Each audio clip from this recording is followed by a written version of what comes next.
Nabi sebut an-naihah wan niyahah finnar. Nah, suara menangis teriak ketika kematian dan teriakan itu sendiri isi neraka. Tiba-tiba bila anak Nabi mati, Nabi menangis. Sahabat pun mari tanya, ya Rasulullah, kami kalau menangis, Rasulullah kata masuk neraka. Tapi Rasulullah menangis tak apa pula. Sahabat mari komplain. Faham? Kalau kita wigat main tegar gitu. Nak? Kena tarik lalu tahu dia.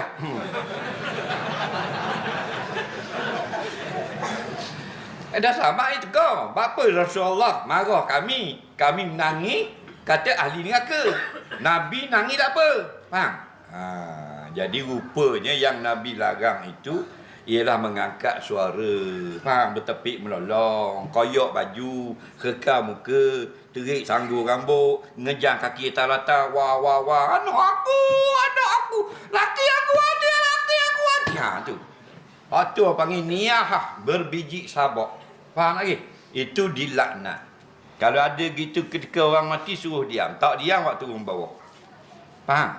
Kerana apa? Perbuatan dia itu perbuatan jahiliah. Nabi tak nangis lagu tu. Nabi menangis sedih keluar air mata saja.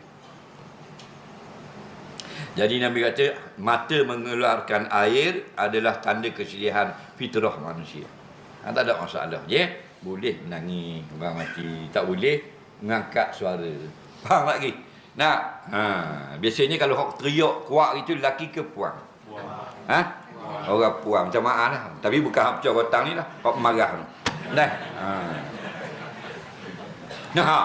Laki aku tak ada orang. Laki aku tak ada. Tapi dah dah 5 bulan ni kau datang.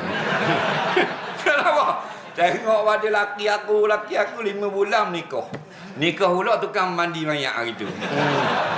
Dah pakai awal lah tu dah. Gitulah orang puang dah. Tengok pada nangis lok lepa, dak nikah dah. Setia sampai ke dalam syurga. 4 bulan dak dah naik upuk kubur. Nikah dah ke dah setara baruh. Orang lelaki gak setia, dak dah mati bini nikah pula. Bila mati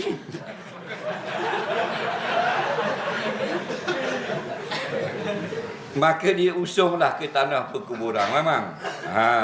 Kita pada tempat kita kena tanam. Lepas tu ambil daripada tanam, daripada sunnah nabi-nabi yang dahulu. Lepas tu nabi-nabi ni saling